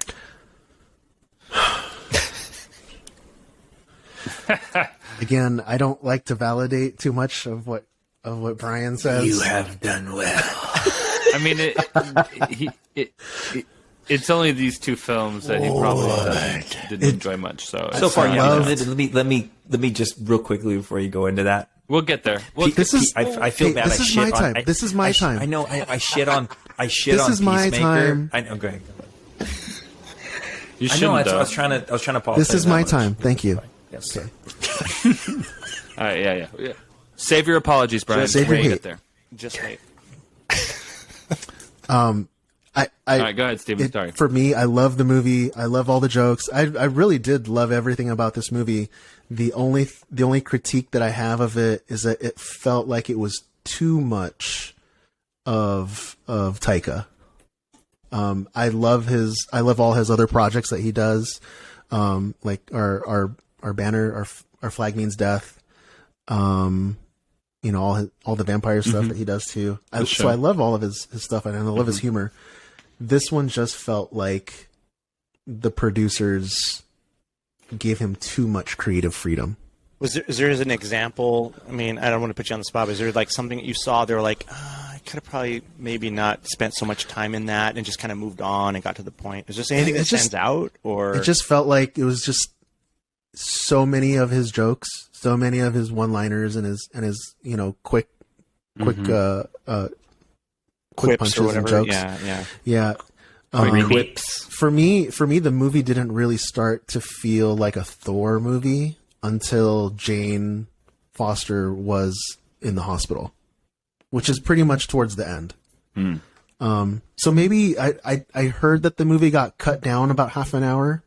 Oh, like right before release. Director's so cut. maybe that's what maybe they cut some stuff out, some serious stuff, but I liked it. I mean, I would watch it again. Cool. I'd save it. Right I'd save it to Thank the you, hard Steven. drive. You'd save it. Okay. Well, it's coming out on Disney Plus Raimi. on Disney Plus Day. September 8th. Yeah, Pretty it'll soon. be out on Disney Plus. Yeah, along with a making of documentary, All right. which will be new for all of us. So I'm sure. Let me know when you watch it again. Ooh, Interesting. Okay, so I'll start with Love and Thunder by saying that I have not seen it. So when it came out in the theater, it was we were busy, we were moving. It was not a good time for us to make it to the theater. So I have seen Doctor Strange 2 though. So I kind of am there with Steven and Crosshair a little bit here. So I have always. Oh, I haven't gone yet. Oh yeah, we almost can already. So you're gonna come on and say Yeah, you well, loved we know it? Okay, you, great. dude. Surprise. So I have never done good with them taking a character or something that I liked and doing something with it that was just not like and making me want to not like it. So I was not a fan of Wanda being the bad guy because I like her character and her story up until this point, and I was uncomfortable seeing her be someone that the movie was framing up for us to consider a villain. And I'm sure that that's intentional to to show her the tragedy of her story and everything like that. But I've just never enjoyed watching things where the hero dies or like where there's like major consequences like that. So I want entertainment to take me out of the bad things that happen in the real world, not to hit me in the face with them. So I wasn't a fan of Wanda being the bad guy. That said, I look at these like I look at even Star Wars movies. Like it's like you asked me, like, well, what's your favorite Star Wars movie, or which one do you like the least? I don't look at it that way. They're all just different chapters or different parts of one big overarching story. So which kid do you love the least? Right. Which kid do you love the most? Right. So and yet the kid, it's all one family. And so you love your family. So I didn't care for this Doctor Strange, but I'm curious to see how it fits into the overarching stories, how this sets the stage. I do think that they did a good job dovetailing off of the multiverse stuff that we saw in Spider-Man, and kind of gave it more. They gave you more of an understanding of that, and I think that's going to be important as other movies come down the line. So, for that, I think it was more. I thought they did a good job with that. I think. Yeah, and I think it was more to because a lot of these new movies are doing like the passing of the torch to the younger version or the younger counterpart of the main character. So for Doctor Strange, I feel like they, it was America Chavez introduction and how she can travel through the multiverse. And I liked her. I thought she was great. Yeah, I liked her character a lot. Yeah. How do you pronounce her name? Xochitl Gomez? Xochitl Gomez? Chavez? No, the actress. The name of the actress. However you pronounce X. Yeah, okay. With a Z? It's pretty hard, yeah. I can't pronounce it. But I like her too. And same with Love and Thunder. They did that, with the actress it was Gore's daughter, but it was Chris Hemsworth's daughter who was the that was super love, cool, quote unquote. That was really cool. His son was in the movie too. Oh, you like His that? son was Thor, young Thor. Yep, running through the trees. Oh yeah, he was. You're right. In the sequence, yeah. The montage. That's cool. I like it when they do that. All right. Well, thank you, Raimi. Appreciate that. All right, Crosshair. Let's get down to business. Let's tell me what you thought about first Doctor Strange, and then we'll do Love and Thunder. Obviously, hold on. I'm gonna apologize for last week. Peacemaker, I think, was well made. Wasn't for me. I actually really like John Cena. I think he's charming AF. He's like The Rock. Like, how can you not like him? I thought it was well made. Wasn't for me. DC's not my thing. Whatever. But there you go. I apologize, John Cena. Hater. Thank you. Apologize to the people that produced it. Let me know when Polka Dot Man 2 comes out. And tell me how you think. Okay, dude, so he's Doctor gone, Strange. It could be a prequel to Polka Dot Man story. Exactly. Just saying. Yeah, sure. I'm gonna tell him that actor is around. Doctor Strange. So that was the first, and I'm gonna just preface all of this with like my, I guess you'll call it hate, comes from disappointment. Go ahead, Steven. Keep doing it. It comes from disappointment because like we went, we only had the TV shows, which I really liked. Falcon and Winter Soldier. What came before that? I'm drawing a blank. WandaVision. I loved Loki. Loved Loki. Loved Falcon and Winter Soldier. Loved Moon Knight. Moon Knight was my favorite out of all of that. You loved Miss Marvel, right? No. But we'll talk about that later too. Doctor Strange. So Doctor Strange was like the first like movie that came out, and like we had moved to the East Coast, and we had our favorite movie theater at home, and we would watch in California that we would watch, and we like found the theater that was a cool, bought tickets, got there, and 30 minutes into it, and I blocked out so much of the movie because it just left me so underwhelmed and disappointed that I don't recall exactly the things, but I'm going to go back to what I said last time. COVID era movies. Hollywood is restricted as to what they can do. It's so much CGI. They're rushing to tell stories. They're rushing to throw things in. I mean, hearing Steven kind of give it his ideas leads me to believe, when you think about it, you're like, wait, we went from this epic story to these kind of rushed things. I mean, half hour in, my family and I looked at each other and we were like, what is this? And I do understand that there are comic book details that are deeper, that are over my head. But I usually, John, you're usually really good at knowing that. No, but not necessarily comic book stuff. But I don't know if you guys watch all the What If stuff. I did, and What If was awesome. I just felt I think what Raimi said with like Wanda being, the characters didn't seem like themselves, like at all. They seemed like different characters, but, you know, without people coming at me with hate or whatever. Like the girl character with the lightning bolt on her back. I don't know. I would have loved to have seen a young girl like that. And that it just seemed so, Marvel is so detailed, deep, and intense with their storytelling. And that just seemed so basic.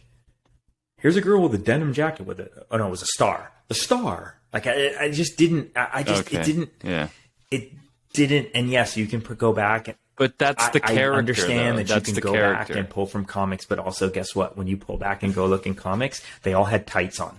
All of them. Did they all have tights on? Did Spider-Man Captain still America does have tights on? I'm just saying, like, they're updated to our modern era. You know, she has a denim jacket with a star. What do you mean she's not? She's wearing a denim jacket. What's wrong with a denim jacket? We all own a denim jacket. I was underwhelmed. underwhelmed. I'm sure. And then Thor, so that one's more fresh on my mind. Do you guys have you seen the movie Wayne's World? Yes, we've all seen Wayne's World, right? Okay, so remember when they're like, it feels like they really only like put it in there because it's, you know, like they're getting paid or something. Here's a Guns N' Roses song. Here's a Guns N' Roses song. Here's another Guns N' Roses song. Oh, this guy's name's Axl. They have to pay. They have to pay to use those songs. They don't get paid. But does Marvel? Yeah. Not only that, but there was a theme in Ragnarok too. Yeah, they also had an awesome soundtrack too. And they played the same Led. So there's no soundtrack for the new one. They played the same Led Zeppelin. It was completely underwhelming. Go back and listen to Ragnarok and then listen to Love and Thunder, and you tell me it's even close from an audio perspective. That just means you like Led Zeppelin more than GNR. I love them That's both. all it's telling me. I love them both. I didn't hear the whole catalog of Taika Led Zeppelin. did say that when he was writing the screenplay, when he was writing it, he had GNR in his mind. So that's fine. I didn't need 8 songs. The guy's name to be Axl. The poster in the background. Right? Wayne's World. I mentioned him too. It was too much. That's Number fair. 2. And to go back to what I said about Doctor Strange, I went into Thor going, oh God, this has got to be better than Doctor Strange 2. It's Taika. This is awesome. Same thing. 30 minutes in, I was like, what's going on? Russell Crowe. Character was awesome. How many times did he need to say orgy? A lot. Goes along with what Steven's saying. Yeah, okay. Korg. I mean, by far one of my favorite characters in all of Marvel. How many times did he have to repeat the freaky joke? That's freaky. Freaky. He said it 20 times. It was like, okay. Like the joy of it in the first one was like, it's a circle, not like a normal circle, like a freaky deaky circle. And it was fucking hilarious. Sorry. Bleep that one. Put my hand up so you know how to bleep. They used it 20 times in this. It was rushed. So much CGI. Did not feel Thor talking to hit the hammer and the storm break. Dude, that was your favorite part. Come on.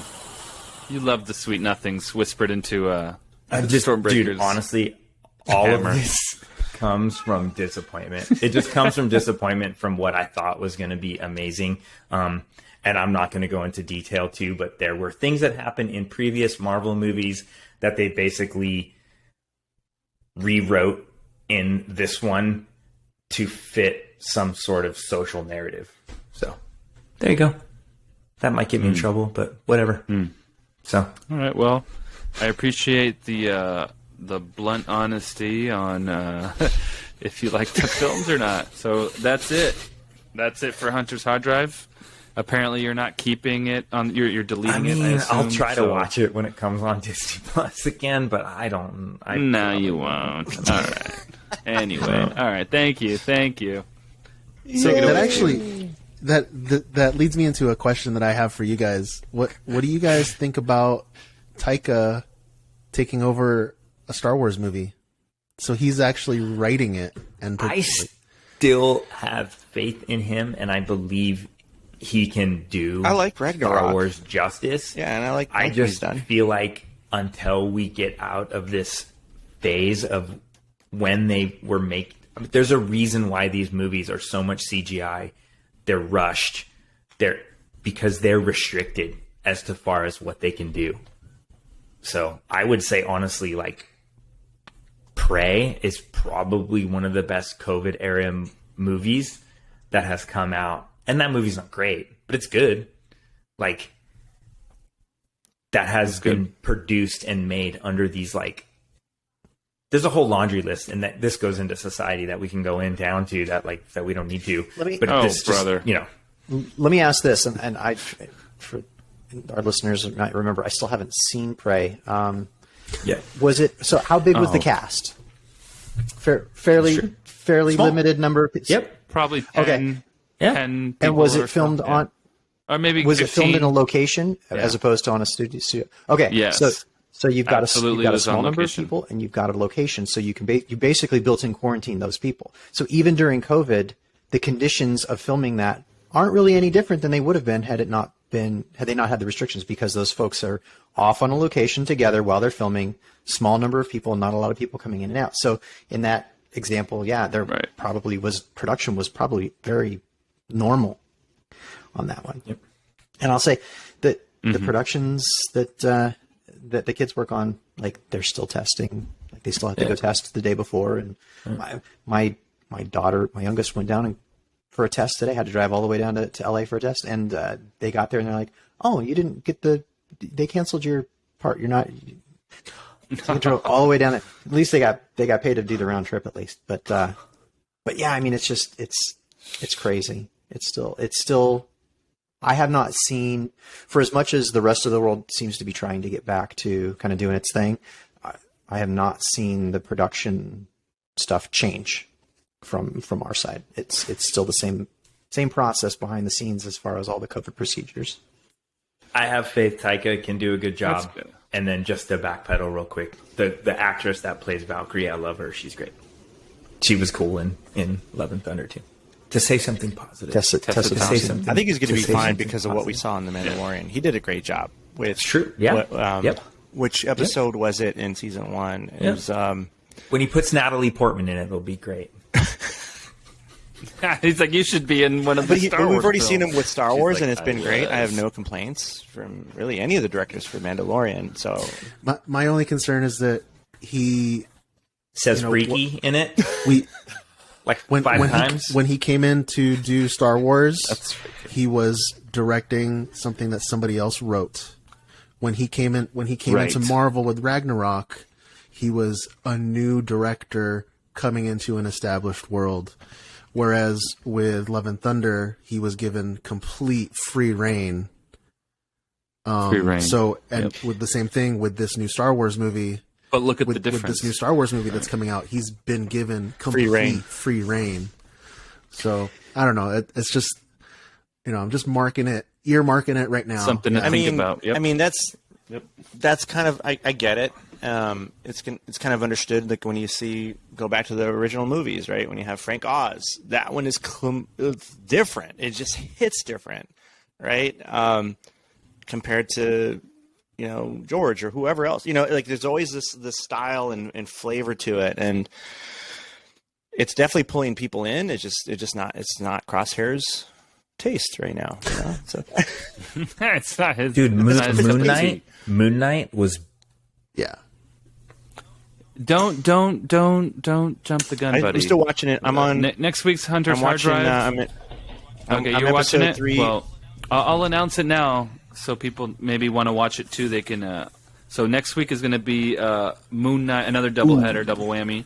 Moon Knight and Miss Marvel together. And guys, if you didn't watch one or the other, that's fine. Try to. I'll watch have one done. I'll have Moon Knight done. Or just a little bit of I'm one. into that one right now. I had my headphones off. Cool. What was that? Cool. Nothing, buddy. Look over there. Again. I can't watch anything. So back. Do a front flip. To the Natalie Portman joke that was made. So she was doing an interview for somebody. She was talking about her experience on Love and Thunder, and she said that Taika was talking to her, and he said, "Hey, you know, I'm working on this Star Wars thing. Have you ever considered doing a part in Star Wars?" And she's like, "Yeah, I have actually." Have you seen episodes 1, 2, and 3? So I don't know what that says. The other thing, Vader's though, girlfriend. Lucasfilm has what's called the story group. So they've got a group, and everything has to go through them before it gets approved and on screen. So I think that is Lucasfilm's sort of safety net, that nothing gets produced that's not going to meet up with the overall aesthetic of Star Wars. So. Yeah, imagine that. Well, Jeez. the last thing I want to hear is that Taika do some is research. just another director on the hit list of Lucasfilm. So yeah, right. But anyway, that was a good one, guys. Thank you, John, for that. I'm looking forward to next week's. That's enough, Brian. I'm sorry. You got it. I was so disappointed. That's enough for you. It's not you, it's me. Cut it out. All right, guys, let's get into this. For your information, the stinger of a Yalbek queen is a delicacy on some planets. That's right, ladies and gentlemen. He's back. We've got, I thought it was obvious, text Q&A.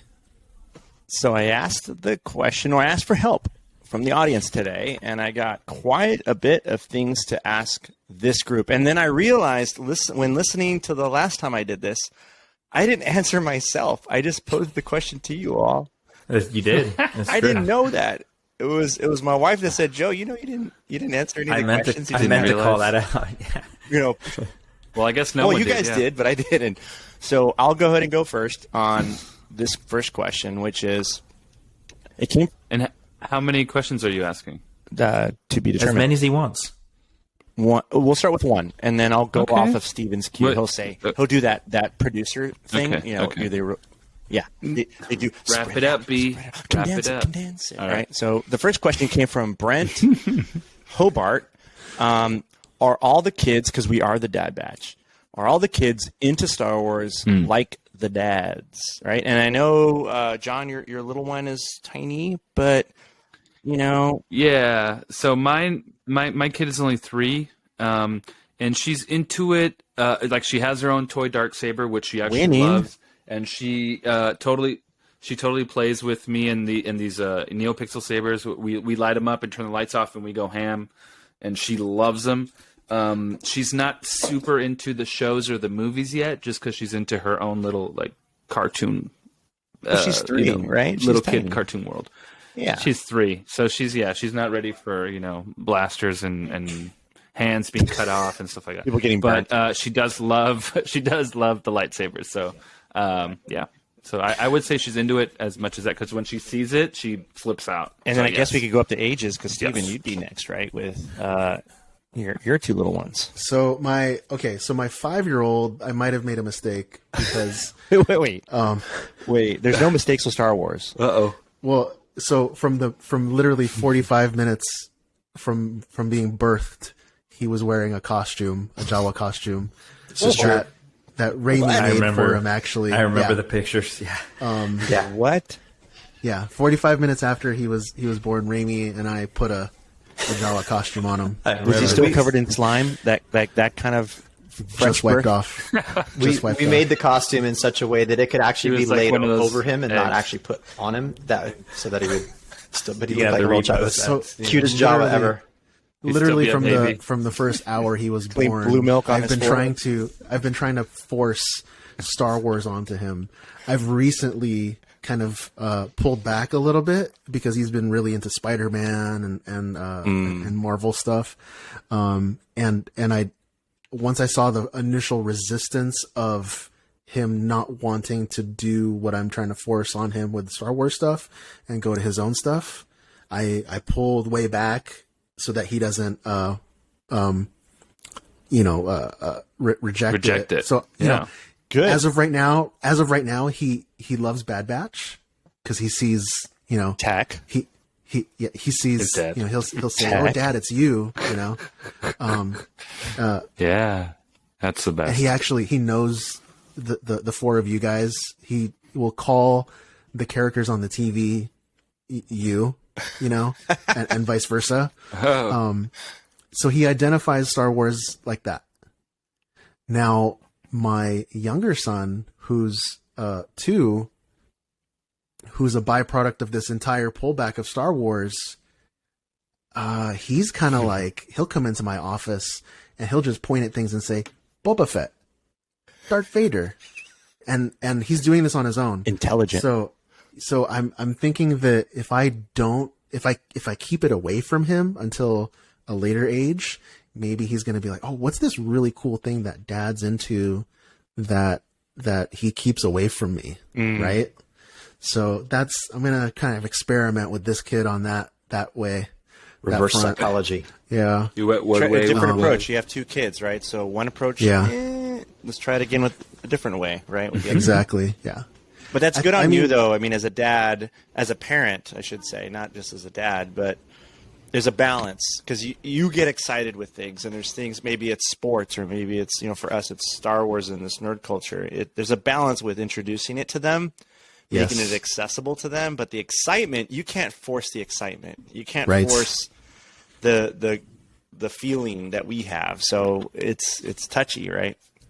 It's there. I think the excitement's there. They have all the costumes. I've made them costumes already. They've gone to see it in the theater and stuff. So it's there. It's just I don't want to overdo it. So a little bit at a time. Right. Baby Let them dig into it. And then Raimi, with your 6, bus driving family, the range is really broad. So how is Star Wars for your fam? Yeah, so for us, the biggest thing throughout most of their lives has been the costuming. And so, my oldest, now 22, all grown up married, she had multiple costumes when she was, when I was getting into trooping. She was right there at that age where she kind of wanted to come and do things with me. She had a Sabine Wren costume. So that was, and she wore that, and she came to as many troops as I did, during that time period. That's awesome. Brian remembers he was there. Yeah. So and then and we made her a Jyn Erso costume that we took over with us to Celebration London. And she was the camera crew grabbed her and they're filming because nobody else had. It was the one with the gunner, the gunner looking costume. Oh, nice. All right. And so then my next one down, we went to Celebration Anaheim, and I had just gotten approved in the Legion. So, in fact, the Monday before Celebration started, I got my approval letter. So that was the beginning of my journey with the Legion. Sorry, the cat's doing something. I'm making me nervous. Nice. And so we get into Celebration, and they had the Force Awakens costumes on display. And my one daughter's now 17. She saw the Rey costume, just fell in love with it. And so then by Comic-Con, she had made the Rey. We'd made her the Rey costume, and as a result of this, she was 8 at the time. This 8-year-old girl who had made this costume was so excited about this character nobody knew anything about. The Lucasfilm people thought that was so cool. They were talking about her and everything. And they arranged it so that she got to meet Daisy Ridley at the convention. So that's awesome. Next one's down there are unofficial twins. They're exactly a year apart, but those two, they're the ones that would rock the Jawa costumes. So we would go to WonderCon or Comic-Con, and they would go in with their Jawa costumes, and they would just ransack the place. At one of the WonderCons, they caused such a disruption that the WonderCon people gave us an empty booth to put them in because they were just they were stopping traffic. They're like, we need you to move it. Here's a booth, have at it. Too many people want to stop and take photos and just too much energy. Yeah. Cause they were running around and they came home from that with so much free stuff that they just basically stole. And the vendors didn't know what to do. They're just like, okay, whatever. We took a picture with these Jawas. It was cool. That was it. They didn't care. Those days were so fun. Those were so fun.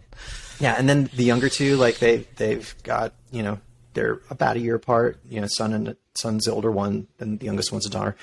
They've got a little Han and Leia outfit that they would wear, and now they're kind of, I think, the only thing left that they fit because they've all kind of grown through the years. The Jawa costumes kind of get passed down, and so I think that's probably all I've got left that fits the little ones. But it's always been part of it. My wife enjoys it, and she comes and helps us wrangle the kids when they're running around doing their thing. And everybody's usually wearing a Star Wars shirt, any day of the week, not just me. So yeah, nice. Definitely all into it. Got Bib Fortuna. Bib Fortuna. Nice. Cool. And then Brian, is Levi always been a Star Wars? Like, she raised in Star Wars culture, or was it something that she fell into herself? And it was when I joined the Legion in 6 or 7 years ago. So she was 7. Like, that was like the age, right, where you start kind of hitting it. But yeah, she was, when I joined the Legion, and then we got her a Jawa costume. Yep, she's one of the Jawa. Based off of, and did we at one time, I don't know, it was like 8 or 10 kids we had that were just a gang that were part of the WonderCon. I mean, the kids. Gang of Jawas. I think last week we talked about like Chewbacca, like, oh, when Chewbacca's there. Yeah, like when there's a gang of little kids that are Jawas, forget like everything else. They rule. And then, So, I mean, just like I said earlier, like when the shows come out, like we watch as a family, like everybody gets together, we watch, and like, those days are super cool. So it's always nice when we have shows and stuff that's coming out, because it's fun. I don't know. That's like, it's like the one thing I get like a lot of joy from all this from is having that excitement all together, that it's like something that we do. Yeah. So that's beyond just the kids, like my wife too. It's special. I like it. Yeah. Family time. Yeah. Total family time. Yeah. Yeah. I think for me, obviously the OT was what got me to love it, but then there was this long decades gap of nothing. And then all of a sudden, then the prequels came out. Again, pre-kids. Late 90s, prequels come out. I'm like, okay, this is kind of cool. It's different. CGI, whatever. But I would say once my kids were born and they started getting to the age where they could watch the movies, it was a really interesting thing to introduce them to the movies from their perspective, because like what I thought was cool is totally different from what they thought was cool. You're looking at like just the shininess of C-3PO, not knowing or caring that he has a name, but just, oh, it's shiny. It's a shiny robot. It's so simple. And I kind of forget that. As an adult, you kind of forget the simplicity of Star Wars and how like fascinating it is for a kid who maybe watches cartoons or puppets or whatever, but now all of a sudden here's this space odyssey and they're like, well, how do I even absorb this all? But then I think the pivotal moment for me that got me really into Star Wars, because I was kind of that old mindset of Vader is a villain and he is only a villain. And it wasn't until my boys introduced me to Clone Wars, because Clone Wars had been out for a while, and I watched the movie at the theater, and I'm looking at Ahsoka for the first time, and I'm confused. I was one of those people that sat in the movie theater saying, this is a cartoon. I know it's a cartoon because I paid for the ticket, but this is like different. Ahsoka, what is going on here? And so now I'm being introduced to Filoni, really, right? And talk about different directors and taking things in a different direction. Like Filoni started taking things in a different direction with, an understanding that this is George Lucas's brainchild, like baby, right? So there's that. I didn't know any of that stuff going on in the background. In my mind, I'm still thinking OT, Frank Oz, Empire Strikes Back. Okay, we got this sort of weird episode 1, 2, 3's kind of cool, but man, this Anakin guy's annoying. Vader's a badass. It was just, that was my mindset. So I'm being totally vulnerable here. And sorry if I'm making people mad, but I was just trying to figure it all out. And I would say it was my boys that kind of rescued me by saying, watch the Clone Wars, Dad. Just sit down and watch it. And it had already been out. I was deploying in the military. I was gone a lot. I missed a lot of I don't want to go sad. I missed a lot of their upbringing. But the things that we would connect on is Star Wars. And so I would sit down and watch the Clone Wars. And they would say, okay, yeah, this is kind of a filler, but just get past it. Okay, now watch this arc. And I'm like, an arc? What's going on here? Started watching the arcs. Oh, that's cool. That's different. And I'm starting to look at Anakin season by season with a different lens. Like, this guy's likable. Like, and he's suffering. And why doesn't Obi-Wan help him? Like, what? Obi-Wan, like, and I'm starting to kind of see this from a totally different lens. And then it really hit when I saw episode 4, or actually episode 1, 2, and 3 again. And I'm like, okay, now this all makes sense. And now when I see Vader in the dark suit, I see Anakin suffering. I don't see the same Vader I did growing up. Like, and it was my boys that helped me appreciate that. And then with Rebels, I'm like, they're like, hey, just burn through that first season, get through that first season, understand its character development, but watch the story. And I'm like, oh my gosh. And then this season ending of season 2, and I'm like, oh my God, Ahsoka and Vader, and there's just so much good storytelling. And right when I would say when I finished season 6 of the Clone Wars, after like watching it numerous times, really appreciated it after that one time, and then watching Rebels again, I'm like, man, I am not judging this at all anymore. Like, I'll still have like my favorites and kind of rank them a little bit, but I'm just going to absorb it all now, because I think what I might hate today, I might appreciate in 10 years. Or longer. Maybe I have grandkids that will probably illuminate and give me some light to, oh, now I appreciate this piece, right? So I'm just kind of sorry. Just like Doctor Strange too. In 10 years, so what you're saying is you're gonna love Rebels now complete. Yeah, I'm kind of rambling right now, but sorry. I just want to say that was awesome. That I think that's what my boys did for me in Star Wars. So yeah. I mean, that's you pretty much sealed like the deal that. on that whole segment. Boom. Yeah. Thank you, Joe, for starting it. And do we have any questions we can answer? Buttoning up that question. In a second? Yeah. Yeah, like in 30 seconds. Super lightning. Let's call it lightning round. All right. Any tips on Okay. any tips on how to be comfortable in armor for long periods of time? Go. Wear it. Cut don't the, be a. the Don't be undercut a. on the thighs. No. You know dude, what? not cool, bro. Bring Tylenol Not with cool. you. Like pop Tylenol before you go, or some sort of pain. Take rests when necessary. Drink a lot of water. Foam? No, for real. Eat. Don't forget to eat. Foam. I mean, I wore Darth Vader for 7 you hours. Armor. In the hottest week of You gotta tough Comic-Con it out. ever. So. You got to tough it out. Just make sure to stay hydrated and drink eat water, your for sure. food and, For sure. and rest Yes. if you have to. Take your helmet off and rest. Vaders Have are one. always sitting down. Yeah. Not me, but Practice. Mr. Practice is Vader. a good one. Yeah. Wear the costume. That's why I said wear it. Wear it. Yeah, wear the costume Wear at it. home for as long as you can, and just Perfect figure advice. out what movements that you can do. Pinching, Sweating it. right? Like little But here's something I'll say that's positive, and Clean that up like, the areas that are interact with people, be engaged, like that distracts you from going, Play the part. "Oh, my back hurts," or from whatever. Like, Ooh, that's a Yeah. yeah. It's more fun. that's what keeps me going when I'm in Vader. Painful. And I've been in it for 2 hours, and my That's back great hurts. advice. I'm just like, I just try to talk to people as much as I can. I've seen interact some with people them. troop and they're kind of like off, not off by themselves, but they're kind of not engaging. And man, I have fun engaging, dude. I want to get in front of as many people as I can because it's fun, right? That's why we have it on. All right, and then one last one, super fast, Literally. really quick. Do you think Crosshair will be redeemed? Yes. The same answer as does he have his chip still? Yes. John is saying no. And no. Roll the credits. No chip, no redemption. He's gonna die. Sad He's gonna in a die? way. I assume he'll either be Hating Thor redeemed too. as Yes, he's I dying agree with John. somehow. I agree with like John. Last second. Really? Vader redemption. He's gonna save Omega and then Yeah, die. like death redemption. Yeah. But he already saved her once. Did. Remember? Well, he Off the boat? saved AZ Off really, the, and the then water. she kind of tagged along easy. No. She was grabbing the I mean, at some point in time, these guys all gotta die, right? I mean, this is No. a very like Rogue One No, the style rest- ending. I mean, No, Brian, the rest of the Bad Batch, they live throughout, they're going to live past Mando. You die. Is Echo let me Base guess. Is Echo Base named after Echo?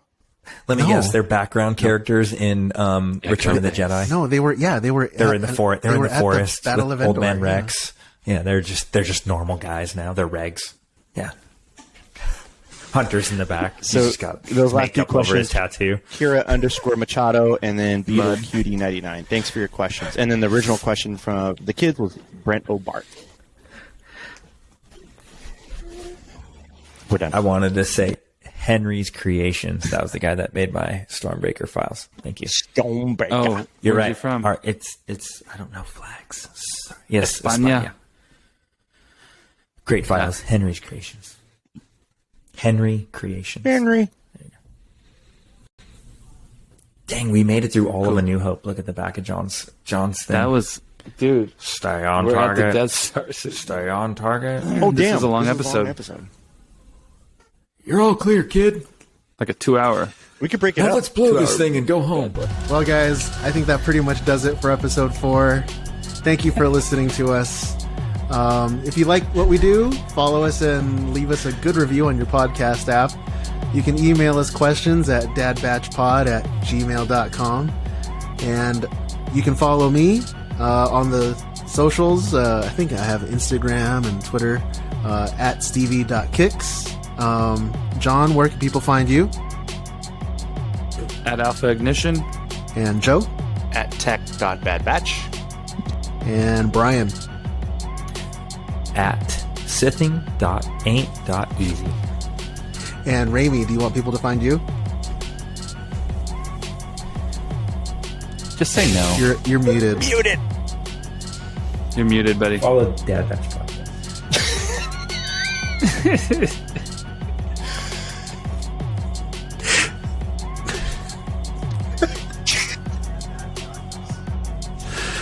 Excellent. Thank you again, everybody, for listening to the Dad Batch Podcast. And until next time, enjoy your spice responsibly.